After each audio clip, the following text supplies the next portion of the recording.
Bonjour et bienvenue, je m'appelle Blanche. Aujourd'hui on va parler YouTube. Il y a quelques temps j'ai sorti une vidéo sur le fait que j'ai gagné 1800 € bruts de YouTube Money l'année dernière et j'ai eu énormément de commentaires positifs de gens qui essayent de se lancer et qui n'arrivent pas à progresser. Donc moi je suis encore toute petite sur YouTube, mais c'est vrai que je gagne quand même 400 € par mois depuis à peu près novembre l'année dernière. Peut-être octobre même, donc c'est pas négligeable, c'est super cool d'avoir de nouvelles personnes qui commentent, qui me suivent, qui font les challenges avec moi, enfin vraiment c'est la communauté sur YouTube, c'est le pourquoi on fait tout ça finalement. Donc j'ai décidé aujourd'hui de te donner vraiment les clés de comment j'ai fait de passer de 2000 abonnés à 16 000 en une année et comment j'ai fait pour être monétisée avec des choses extrêmement simples. La première chose, c'est mais de quoi tu vas parler sur ta chaîne, quel va être ton style, ta personnalité, etc. Parce qu'évidemment, tu as une magnifique personnalité, une vraie boule à facettes, mais sur YouTube, tu ne peux pas tout montrer.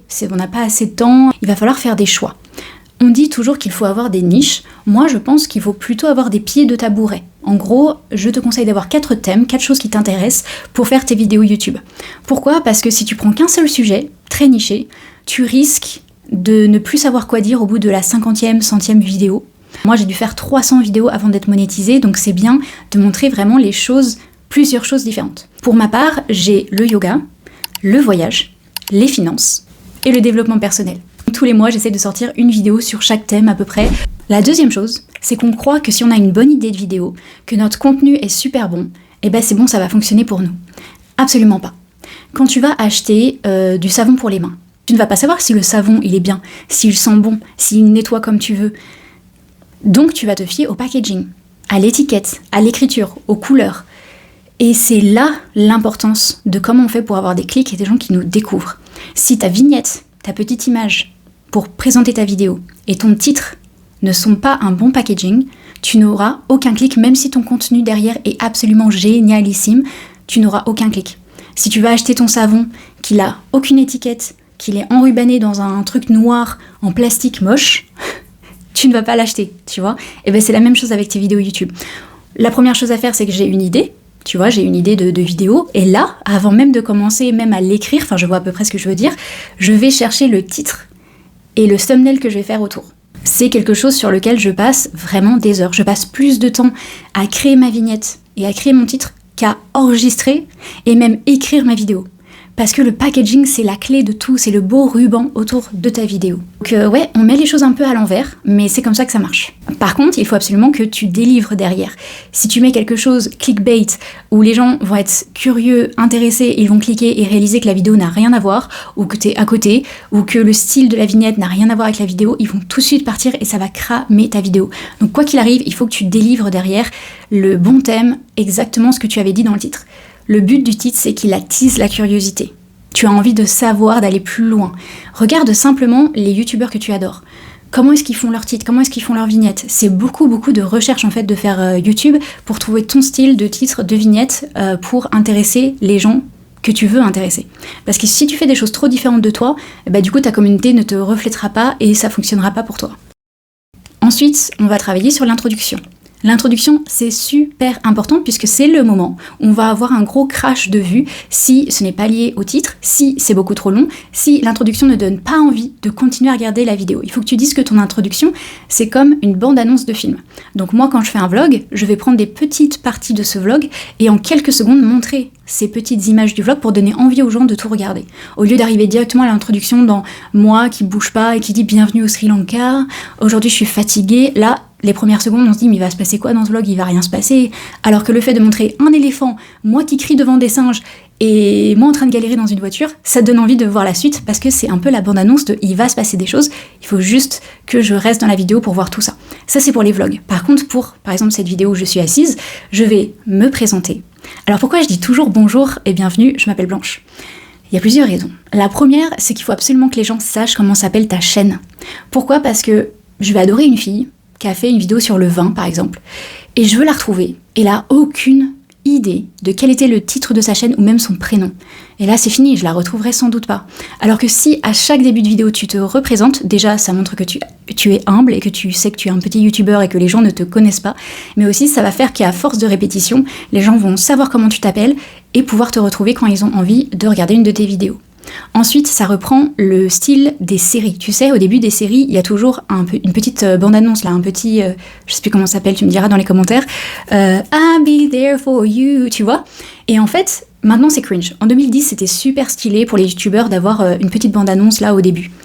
Et maintenant c'est cringe. Donc à la place, maintenant ce que les youtubeurs font, c'est qu'ils vont avoir toujours la même intro, les mêmes premiers mots et les mêmes derniers mots. Donc moi ça va être « Bonjour et bienvenue, je m'appelle Blanche » et après je reprends le titre de ma vidéo avec plus ou moins les mêmes mots, c'est pas très très grave, pour dire que la personne a bien cliqué sur la vidéo qu'il pensait regarder. Par exemple, aujourd'hui, j'ai repris le fait que c'est pour les youtubeurs qui sont encore petits et qui veulent s'améliorer, par exemple. Je reprends les mots-clés pour que la personne voit bien qu'elle regarde dans le thème de ce qu'elle voulait regarder. Et à la fin, je dis toujours « bisous » et je fais un grand geste « bisous » et ça, c'est ma signature de fin.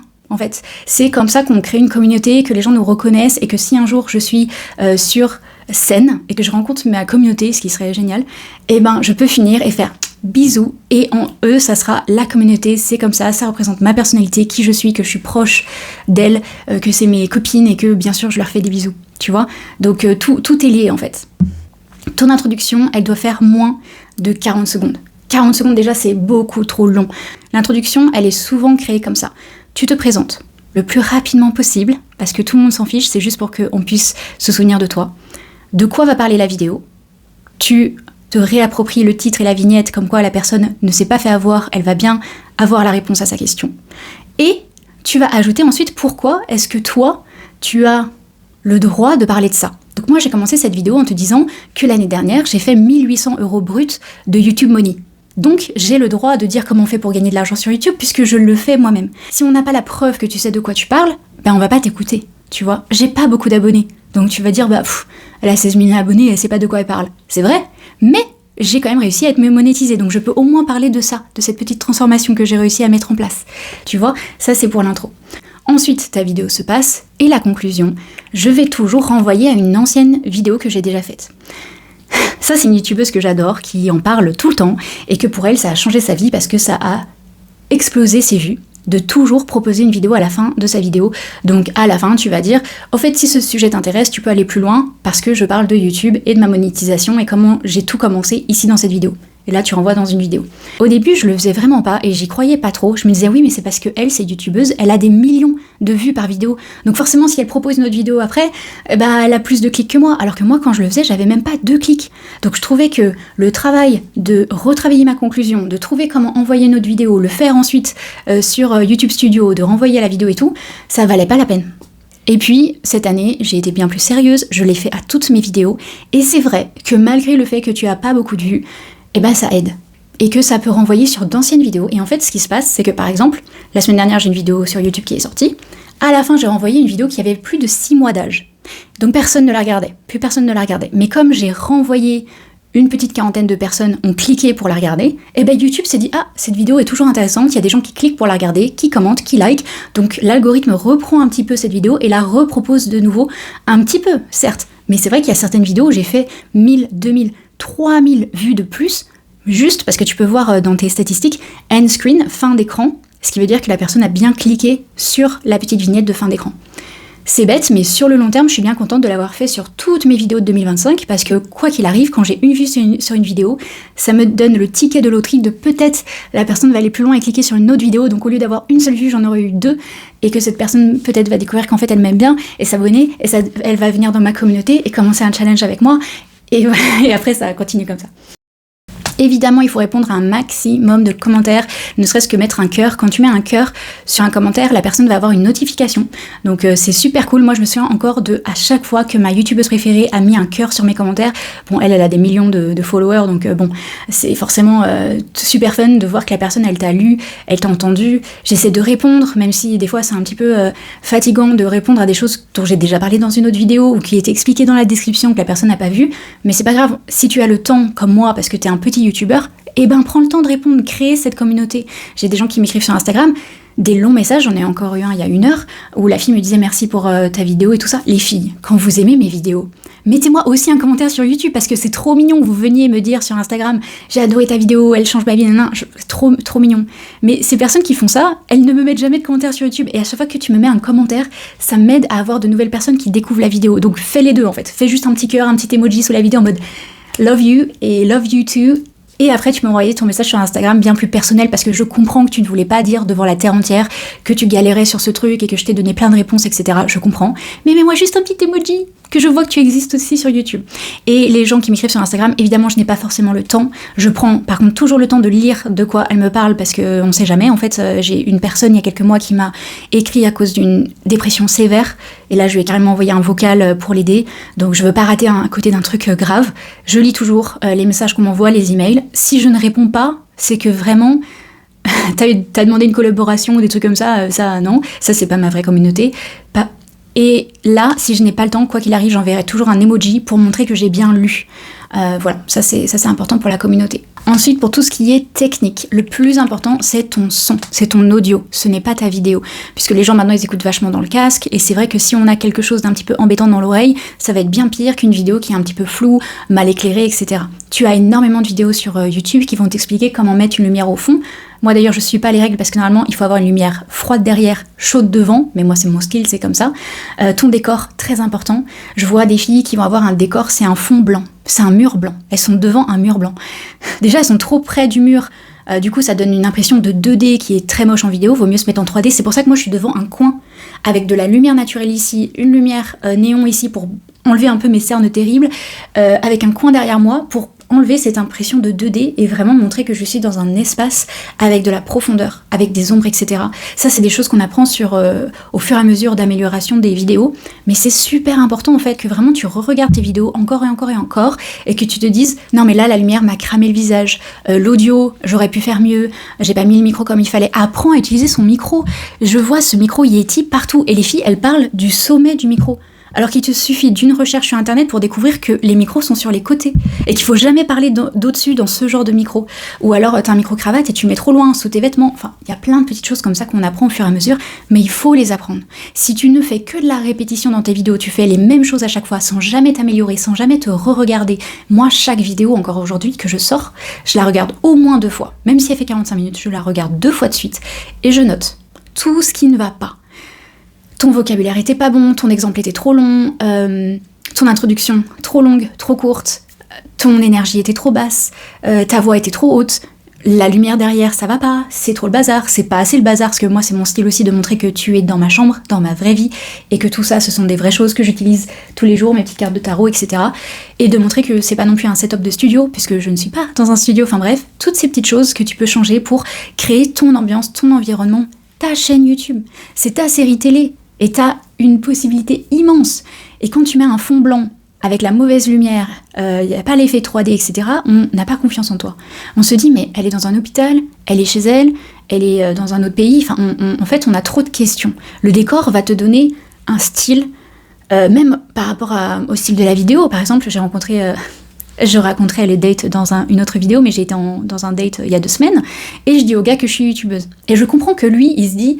elle a 1000 abonnés, ses vidéos sont pourries et tout.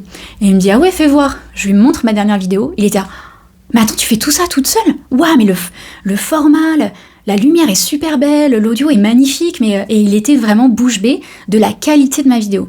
Je sais que je pourrais faire mieux, mais j'ai pas d'équipe, ok? Donc il m'a dit, tu fais ça toute seule, je suis vraiment impressionnée. Et c'est ça le but. Et s'il regarde une vidéo d'il y a 1 an, moyen. S'il regarde une vidéo de moi il y a 2 ans, terrible. Et en fait, à chaque fois, j'essaie de m'améliorer, tout simplement. Et tous les commentaires que j'ai eus sur ma dernière vidéo YouTube de petits youtubeurs, je suis tous et toutes, je suis tous allés voir vos petites vidéos YouTube parce que je suis curieuse. Et à chaque fois, j'ai tout de suite vu le problème. Et il faut que tu réalises que, même en tant que non-youtubeuse, juste en personne qui regarde une vidéo YouTube, maintenant on a tellement du haut level avec des studios incroyables, des gens qui gèrent les lumières et tout, que si ta vidéo est vraiment... de mauvaise qualité, et ben les gens ils vont décliquer tout de suite parce qu'ils vont avoir l'impression que ce que tu dis est lié à la qualité de ta vidéo en elle-même. Le fond et la forme, en fait, ils doivent aller ensemble. La chance qu'on a, c'est que depuis quelques temps, aux États-Unis, c'est la mode, c'est d'avoir des vidéos extrêmement naturelles que tu peux faire dans ta voiture, etc. Si le fond est extrêmement bon, évidemment, ça va fonctionner. Si l'audio est bon et le fond est bon, il n'y a pas de raison. Mais c'est un petit peu plus difficile. J'aimerais terminer sur le fait qu'il faut que tu réalises à quel point tu es motivé ou non. Si après cette vidéo, tu te dis je m'en fiche, moi je continue comme d'habitude, ces trucs d'amélioration de vidéo, de son, etc., je m'en fiche, l'introduction, j'ai pas envie de prendre le temps de l'écrire, etc. Si c'est ça ta première réaction, je te dirais d'arrêter YouTube. En fait, c'est bien pour toi si tu arrêtes. Parce que tu ne vas pas avoir le travail derrière qui va faire que oui, tu vas réussir. Il faut bien sûr que tu te demandes pourquoi tu le fais. Quelle est ta motivation? Si c'est d'apprendre des compétences, vas-y, continue. Si ton but, c'est l'argent, si vraiment tu prends le temps de noter tes motivations et qu'en numéro 1, c'est l'argent, ça va être très très très dur de tenir. Et tous les youtubeurs vont te le dire. Parce que être tout seul dans ta chambre, un samedi matin, alors que tu pourrais être avec tes copines en train de boire un petit café au soleil, mais que tu t'es habillée, tu t'es maquillée, t'as écrit ta vidéo, t'as préparé ton introduction, c'est trop de travail, c'est trop de sacrifices pour ce que tu vas recevoir au début. Même moi, aujourd'hui, je pense que tout ce que je fais sur YouTube, je n'ai pas encore les vrais fruits de tout ce que je fais. Je fais bien plus que ce que je ne reçois, tu vois. Mais j'adore YouTube, j'adore voir toutes mes petites vignettes, mes petites vidéos, à quel point je me suis améliorée, mes commentaires, les filles sur Instagram qui m'ont dit que grâce à moi, elles ont mis plein d'argent de côté, qu'elles sont parties en vacances aux Maldives, que ça va beaucoup mieux avec leur conjoint parce qu'elles ont eu une conversation importante par rapport à une vidéo que j'ai fait sur l'amour. Enfin, quel bonheur, mais quel bonheur de te dire que ce petit écran, juste moi toute seule dans une chambre en bazar, c'est un peu le bazar là, je vais peut-être te donner un déclic qui va faire que ta vie va être améliorée d'une façon ou d'une autre, plus belle, plus en joie, mais c'est merveilleux. Donc moi, cette motivation, elle est tellement profonde, elle est tellement ancrée en moi, elle est tellement importante, c'est le sens de ma vie, d'inspirer les gens, dans tout ce que je fais, dans tout mon business, c'est d'inspirer les gens, et bien forcément, je n'arrêterai jamais YouTube, ça sera très dur de m'arracher à mes habitudes, ma routine, de faire des vidéos, et j'ai tout le temps des nouvelles idées, j'en ai trop par rapport à ce que je peux faire, etc. Voilà, je voulais finir sur ça, la passion gagnera toujours.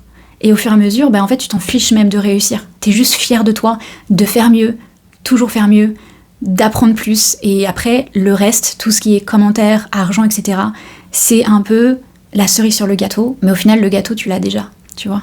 Bon, je te souhaite bon courage. Si tu veux en savoir plus sur ma monétisation, comment je vois YouTube et ce que je vais faire dans les prochains mois pour continuer comme ça, je te mets la vidéo juste là. Bisous!